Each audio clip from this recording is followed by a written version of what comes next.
திருமதி Joy Isaac அவர்கள் எழுதிய இனியவளை உனக்காக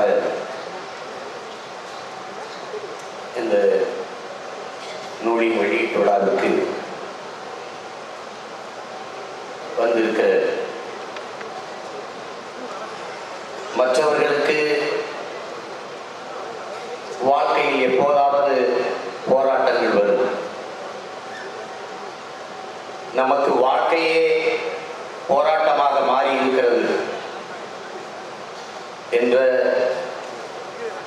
என் தேசிய தலைவர் மேதகு பிரபாகர் அவர்களுடைய புரட்சி மொழி இந்த மக்களுக்குமாக போராடுவதையே தன் வாழ்க்கையாக்கிக் கொண்ட என்னுடைய பேரன்பிற்கும் பெருமதிப்பிற்கும் உரிய என் அண்ணன் வைகோ அவர்களே, சாதிய இழிவை துடைத்தெறிய போராடாமல் இருப்பதை விட செத்து ஒழிவதே மேலானது என்ற புரட்சி மொழியை முன்வைத்த புரட்சியாளர் அம்பேத்கர் வழியில் சாதிய விடுதலையே சமூக விடுதலை என்ற லட்சிய நோக்கை முன்னிறுத்தி இன்று வரை போராடி கொண்டிருக்கிற என்னுயிர் அண்ணன் திருமாவளவன் அவர்களே, என் அன்பிற்கினிய மாமா திருச்சி வேலுச்சாமி அவர்களே, பெருமதிப்பிற்குரிய ஐயா ஐசக் அவர்களே, சத்தியம் தொலைக்காட்சி நிர்வாக இயக்குநர் ஐசக் லிவிங்ஸ்டன் அவர்களே,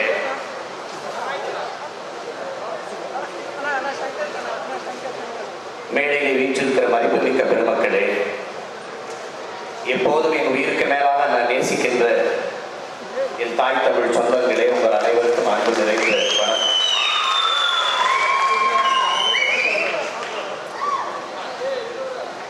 இனியவளை உனக்காக என்ற புத்தகத்தை பார்த்தவுடன் ஒரு காதல் கவிதை புத்தகம் போல தோன்றும். ஆனால் அப்படி அதில் ஒன்றும் சொல்ல காதலை பற்றி மட்டும் அது பாடல்.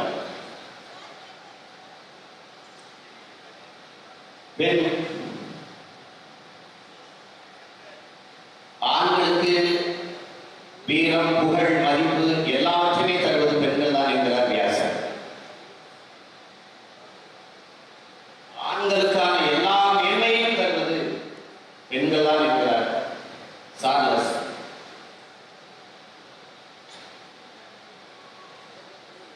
இந்த உலகம் சொர்க்கமாவது நரகமாவது பெண்கள் தான் இருக்கிறது என்கிறார் டெனிஸ்.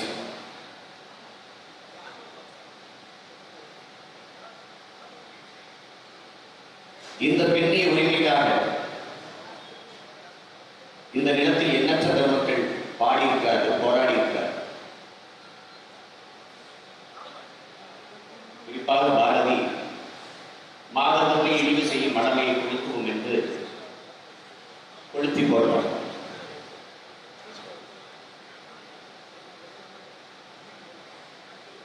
பெண்ணினுடைய கல்வி பெறாத பெண் களம் நிலம் என்கிறார் புரட்சிப்பார். அதில் நல்ல புத்தர் விளைமையுடைய நல்ல புதல்வர்கள் வருவதில்லை. கல்வி மறுக்கப்பட்ட சமூகத்தின் பிள்ளைகளாக இருக்கலாம். நாமே படிக்கிறது. இன்னொரு சிவகங்கை மாவட்டம், அது அன்னையூர் கிராமம்.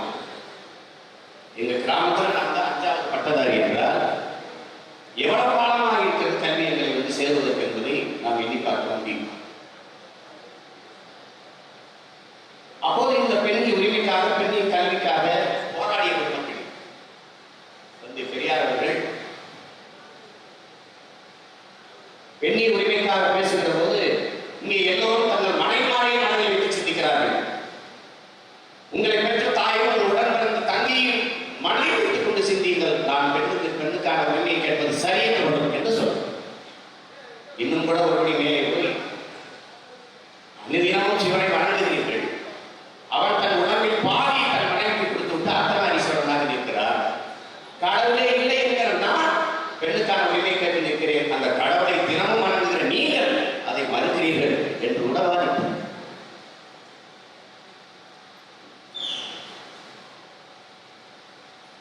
மக்கள் தொகை பெருக்கம் அதிகமாக இருக்கிறது. இந்த மக்கள் தொகையை கட்டுப்படுத்துவது, உற்பத்தியும் மக்கள் தொகையும் சமநிலையில் பயணிக்காதனால பற்றாக்குறையை சந்திக்கும்.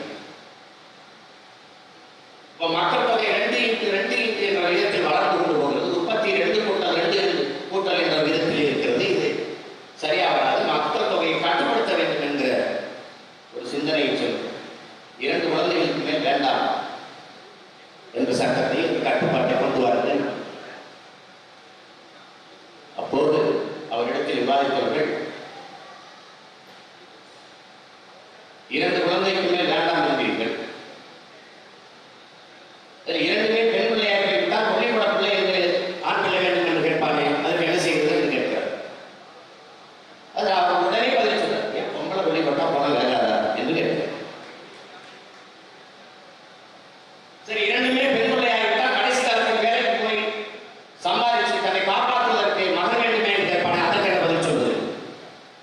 அப்ப ஆணுக்கு நிகராக பெண்ணுக்கும் கல்வியை கொடு. ஆணும் பேருந்து ஓட்டலாம், ஆணும் விமானம் ஓட்டலாம், ஆணும் மாவட்ட ஆட்சியர் வரலாம், ஆணும் காவல்துறை அதிகாரி ஆகலாம், ஆணும் ஆசிரியராகலாம், பெண்ணும் ஆசிரியராக ஆணுக்கு நிகராக பெண்ணுக்கும் சம உரிமை கொடு என்று போராடி ஆரதி பாடினார், பாவேந்தன் பாடினார், தந்தை பெரியார் பேசினார், போராடினார். ஆனால் இன்றைக்கு பெண்கள் அறிவித்துக் கொண்டிருக்கிற அத்தனை உரிமையும் சட்டமாக்கி பெற்றுத் தந்தது புரட்சியாளர் அம்பேத்கர் என்பதை யாரும் மறந்துவிடவில்லை. பாலியல் விவாகம் அதை ரத்து செய்தது, விதவைகளுக்கான மறுமணம், பெண்ணிற்கான சொத்துரிமை அனைத்தையும் சட்டவடிவமாக்கி பெற்றுத் தந்தது அண்ணல் அம்பேத்கர் அவர். எளிதாக இதெல்லாம் வந்து சேர்ந்ததில்லை. நிறைய செய்திகளை இந்த புத்தகம் சொல்லுது.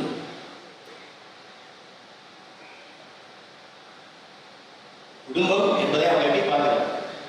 2 செவி ஒரு ஒளியை கேட்பது போல, 2 விழி ஒரு காட்சியை பார்ப்பது போல, 2 காதல் ஒரு இலக்கை நோக்கி நடப்பது போல, 2 கைகள் இணைந்து ஒரு செயலை செய்வது போல, ஆணும் பெண்ணும் கணவன் மனைவி இணைந்து வாழ்வதுதான் குடும்பம் என்று சொல்றார்.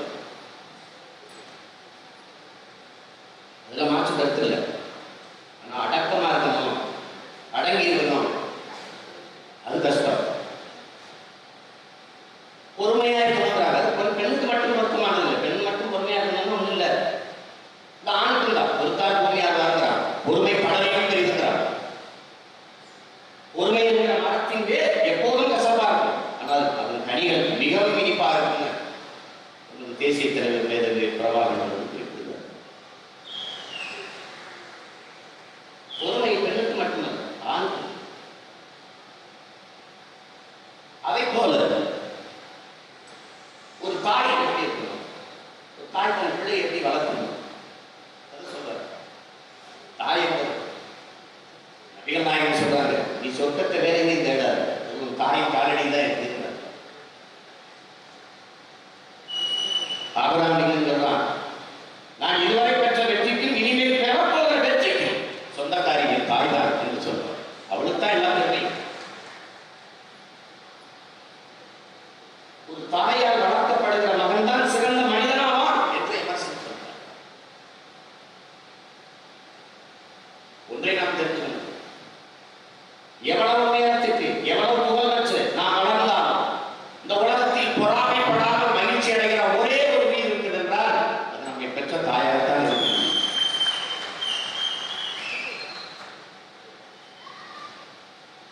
எவ்வளவோ அறிஞர்கள் தாய்மையை பெற்று கவியரசு கண்ணதாசன் சொல்றார், மண்ணில் என்ன தோன்றக்கூடும் மழை இல்லாத போது மனிதனோ மிருகமோ தாய் இல்லாமல் ஏது என்று பார்த்தார். வாரியை அவர்கள்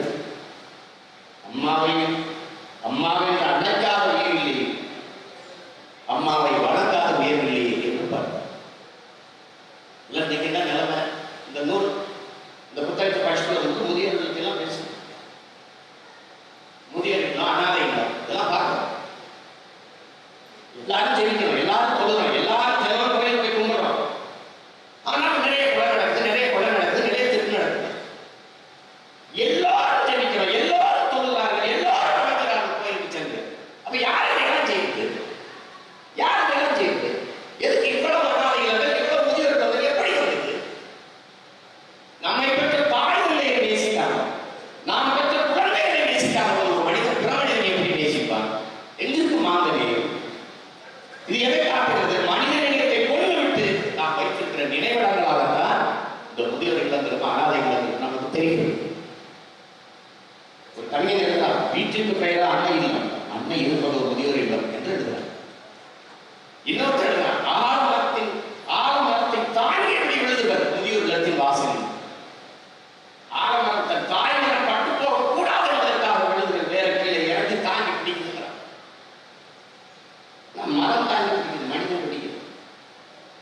பகிரில எனக்கு ஒரு தம்பி காணொலி காட்சி அனுப்பியிருந்தார். நிறைய பேர் நீங்க பார்த்துக்கணும்.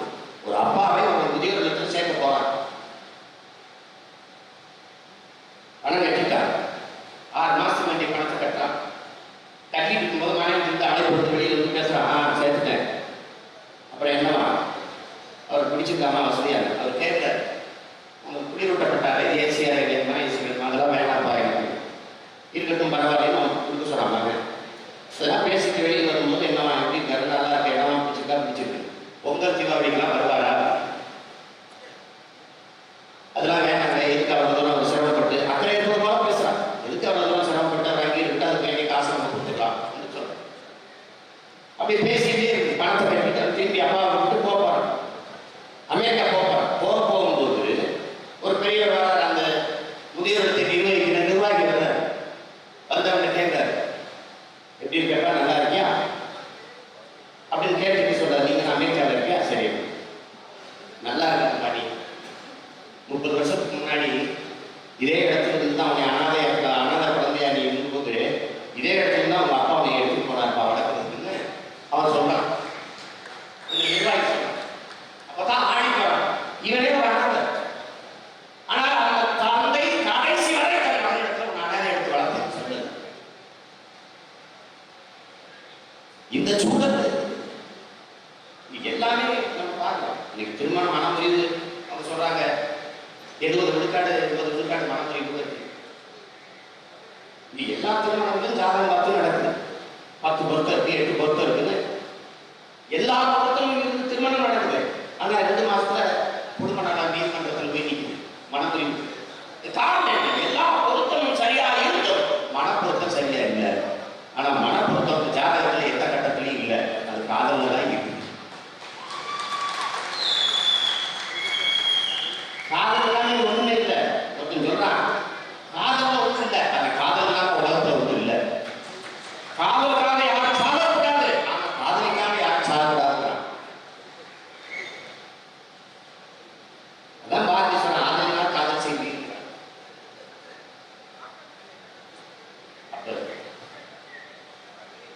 இல்லத்துல வந்து அரிசி நிறைய வச்சுக்கிறதோ, பருப்பை நிறைய வச்சுக்கிறதோ, புடவை நிறைய வச்சுக்கிறதோ, நகை நிறைய வச்சுக்கிறதோ அல்ல, பணத்தை நிறைய வச்சுக்கிறதோ இல்லை, அன்பை நிறைய வச்சுக்கணும். அப்பதான் வாழ்க்கை செய்வதற்கு மகிழ்ச்சி. அதான் முக்கியம். இன்னைக்கு காதலிக்கிற போது இருந்த பிரச்சனை நீங்க சொல்றீங்க, இந்த நிச்சயதார்த்தத்துக்கு முன்னாடி நிச்சயம் ஆயிடுச்சுன்னா கொஞ்சம் பேசுறத வச்சுக்கோங்க. பேசியே ஒருத்தர் புரிஞ்சுக்க முடியல, பேசாத புரிஞ்சுக்க முடியும், அது ரொம்ப கஷ்டம். இங்க என்ன பிரச்சனை இருக்குன்னா சமூகத்துல ஒரு பெண்ணு ஒரு ஆணை காதலிக்கும் போது, அந்த ஆண் ஒரு பெண்ணை காதலிக்கும் போது என்கிட்ட 10 ரூபா இல்லைன்னா என் நண்பன்கிட்ட 10 ரூபா வாங்கி சட்டைப்பையில வச்சுட்டு போய் நிற்கிறேன். எனக்கு நல்ல சட்டை இல்லைன்னா நண்பனுடைய சட்டை கடன் வாங்கி கொண்டு போட்டுட்டு போய் அந்த பேரில் எழுதிக்கிற பொண்ணு நான் பார்க்குறேன். எனக்கு இரு சக்கரை இல்லைனாலும் என் நண்பனுடைய கடன் வாங்கி போய் நான் காட்டுறேன், என்னுடைய போல காட்டுறேன். காதலிக்கிற போது பொய்யா சொல்றது, நிறைய தொடங்குது, குறைய சொல்றதில்லை. நான் தூங்கும்போது பட்ட விடுவேன், அப்படி யாரும் சொல்றது. ஆனா திருமணம் உடனே படுக்கும்போது பட்டை விட்டோன்னே அதை எழுதிச்சு பார்ப்பேன், சொல்லவே இல்லையே. காதலிக்கிற போது ஒருவர் தன்னிடத்திற்கு குறைகள், எனக்கு 1000 ரூபாய் சம்பளம், எனக்கு இவ்வளவுதான் இருக்குது, இதுதான் முடியும் நீ சொல்லிட்டா இணைந்து வாழ்கிற போது எல்லாமே நிறைய இருக்கும். ஆனா சொல்லி எல்லாமே பொய் பொய்யா சொல்லி நிறையா சொல்லி நான் மேகத்தை கொண்டு வந்து மெத்தையாக்குவேன், உனக்கு வானம் பூஜை கட்டுவேன், எல்லாம் நடக்கிறேன். அப்ப யதார்த்த வாழ்க்கையில திருமணமான போது அது கசக்க இருந்துச்சு. எதிர்பார்ப்புகள் அதிகமாக இருந்து இணைந்து வாழ தொடங்குகிற போது ஒவ்வொரு நாளும் ஏமாற்றமா மாறிடுது மனமுறிவு. இது எல்லாம் அடிப்படையா நிறைய எழுதுனீங்க. வீட்டுல வந்து நகைகள் அதிகமா சேர்த்து வைக்கிறத விட புன்னகை கேட்க நல்லா இருக்கு. ஆனா அச்சய திருத்தின்னு ஒண்ணு போட்டாலே பார்த்தா பரிசீலிக்கிற கூட்டத்தை பார்த்தாலும் தெரியுது நமக்கு. காரணம் எங்க அண்ணன் திருமாவளவன் சொன்னது போது இந்த மக்கள் நுகர்வு கலாச்சாரத்தில் மூழ்கி போற மக்களாக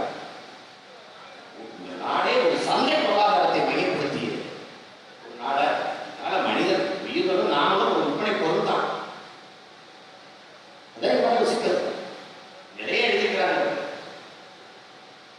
அந்த தொலைக்காட்சி தொடர் பார்க்கிற தொலைலிருந்து பெண்களை விடுவிக்கிறது நீங்க எழுதணும். அது பெரிய பெரிய பெரிய பெரிய நோய், மிகப்பெரிய நோய். எனக்கு தெரிஞ்சு ஒரு நண்பரை நான் சந்திச்சேன். 6 மாசமா அவர் தொடர்பு இல்லை. அவர் கேட்டேன், இனிப்பிட்டேன் அல்ல ஏன் கேட்டேன். 6 மாசமா மருத்துவமனையில் இருந்தேன். என்னாச்சு? எனக்கு இல்லைனே மனைவி. என்னாச்சு? ஏன்னா நான் வேலைக்கு போயிட்டேன். வீட்டில் தொலைக்காட்சி தொடரை பார்த்து பார்த்து மனநோயாக எப்படி பாருங்க, சமைக்கிறது அந்த தொலைக்காட்சியை பார்க்கணும். எப்படி பேசுறாங்க, எப்படி பேசுறாங்க அவர் அதுக்கு அரசியல் பேசிட்டு அவளா அவருக்கு இருக்கு. அந்த கதாபாத்திரங்கள் ஒவ்வொரு கதாபாத்திரங்களோடும் மாறி மாறி பேசிக்கொண்டே இருக்குது. மனநோயாக இப்படி நிறைய மனநோயாக இருக்கிறாங்க. நீங்க பாருங்க, நிறைய தத்துவங்கள் முன்னோர்கள் பாருங்க, பாரதி பாடுறான், எல்லாத்தையும் பாடுறான். ஊர்ல கொண்ட நெஞ்சி நாய் வாடுறதா இல்லைன்னு பாடுறான், ஒளி படைத்த கண்ணி நாய் வாடு. ஆனா சாதிகள் இல்லையடி பாப்பா, குலத்தாட்சி முயற்சி சொல்ல பாவம், நீதி உயர்ந்த மது கல்வி, கண்ணு நிறைய உடையோ வேறோ பாப்பாவுக்கு பாப்பா. ஓடி விளையாடு பாப்பா, நீ ஓய்ந்திருக்கிறாத பாப்பா, கூடி விளையாடு பாப்பா, ஒரு குழந்தைய விளையாடு பாப்பா. அந்த பாப்பாவுக்கு சொல்றாங்க என்ன, இதுதான் நாளை தாயாகி அடுத்த தலைமுறையை உருவாக்க போகிறது என்று அவளுக்குத்தான் இப்படி சொல்றான். இன்னொருபடி நமது மக்கள் தொகையில் பாட்டுப்பட்ட சின்ன பையனை சேர்கிறாரா, சின்ன பையனுக்கு பாடுறான். தூங்காதே தூங்காதே என்று தம்பிக்கு பாடுறான். ஆனா திருடாதே பாப்பா திருடாதே என்று பாப்பா கொடுப்பார். ஏன் பாடுறா? அவர் காலத்தை படித்த ஞானி. எதிர்காலத்தில் பாப்பாக்க பல பேர் வந்து நாட்டை பெரிய திருட போறாங்க.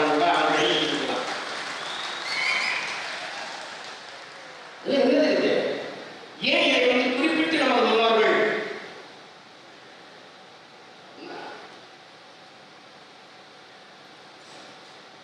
ஒரு தாயின் இதயம் அதான் குழந்தையின் முதல் பள்ளிக்கூடம். அதை நம்ம புரிஞ்சுக்கணும். அப்பா ஒரு நல்ல தாய் வந்து 100 ஆசிரியருக்கு சமம் கணக்கப்பட்டு. அப்பா ஒரு தாய் வந்து சரியா இருந்தா ஒரு மிகச்சிறந்த மனிதனை உருவாக்கி விட முடியும். அது பல்வேறு கருத்துக்களை அவர்கள் பார்வையில அவங்க அனுபவிக்கிற அவர் சந்திச்ச சிக்கல்கள் இருந்து இந்த புத்தகம் சமூகத்தை பார்ப்போம். அது குறிப்பா பெண்கள் தான், அதிகமா பெண்கள் அதை படிக்கிற போது உணர முடியும். பெண்கள் அல்லது நம்மளும் கூட நம்ம கண் முன்னாடி நடந்த நிகழ்வுகளை நம்ம கண் முன்னாடி கொண்டாந்து வீழ்த்தி அது பெண்கள் படிக்கும் போது நான் அவங்க வாழ்க்கையில் நடந்தது நிகழ்ந்ததெல்லாம் நினைவு வரட்டும். புத்தகத்தை படிக்கிற போது இந்த நூலின் ஆசிரியருக்கு இந்த சமூகத்தின் மீது இருக்கிற பற்றும் நேசம் நமக்கு வெளிப்படும். எல்லோரும் நல்லா இருக்க, யார் வீட்டிலையும் பிரச்சனை இருக்காது என்று நினைக்கிற அந்த பேரன் இருக்கிறது பற்று நமக்கு புரியும். அதாவது ஒவ்வொரு எழுத்தையும் நமக்கு தெரியவில்லை. அந்த எழுத்து பணி தொடரணும். அவர்களை வாழ்த்து வந்திருக்கிற அடுத்தது எங்கள் ஐயா மோகன்ஜி லாசரஸ் அவர்களுக்கும், நடமாடும் நூலகங்களாக வாழ்ந்து கொண்டிருக்கிற அறிவார்ந்த சார்ந்த மக்கள் அனைவருக்கும் என் அன்பு நிறைந்த வணக்கம் நன்றியும்.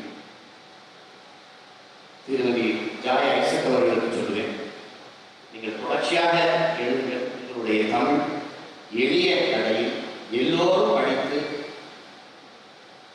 சுவைக்கும்படியான ஒரு வாக்கிய அமைப்பில் உங்களுடைய எழுத்து இருக்கிறது. அது சிறக்கட்டும். எதிர்கால தமிழ் சமூகம் சிறந்த தமிழ் சமூகமாக பிறக்கட்டும். உங்களுடைய முயற்சிக்கு என்னுடைய பாராட்டுகள். சத்தியம் தொலைக்காட்சியில் பணியாற்றுகிற